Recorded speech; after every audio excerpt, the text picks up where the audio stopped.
Ясно обаче, че най-добрият начин да направите впечатление е с скъпи дрежки.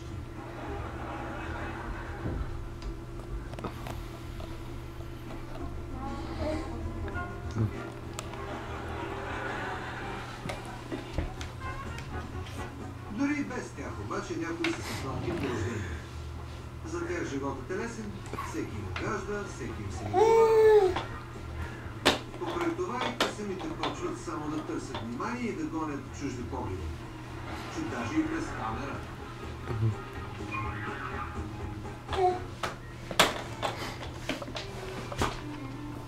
Впоследствие такива индивиди стават такова самовлюбени, че не могат да се удържат всяка сутрин целуват.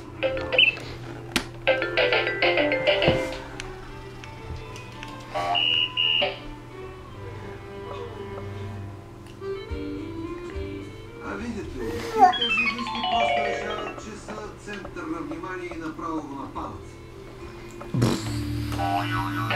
Само те трябва да се снимат. Никой друг.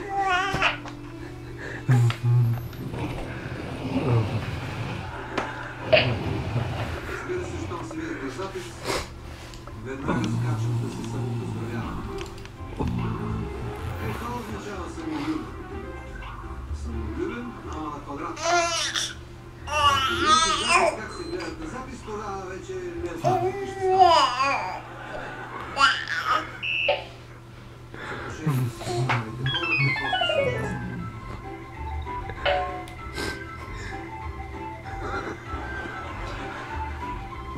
Щом някой не ги оцени в пълния блясък, веднага навирват нос.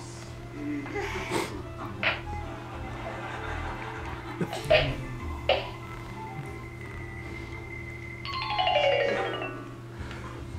За други пък естественият външен вид не е достатъчен.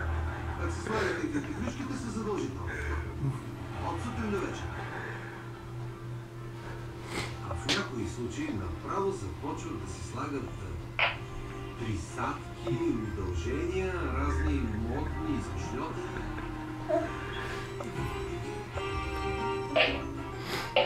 Не знам, остава ли нещо от естественото красота.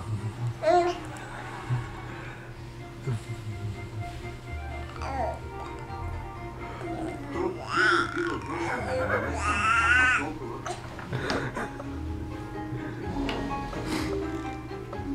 Всъщност, тия неща прекрасни ли си ги вкарва или на едно друго място? Докъде ще стигне тази суета, ще ми каже ли някой? Неоспоримата истина е, че за да сте красиви, първо трябва да сте здрави. А как точно ще разберете в специалните издания? Живи!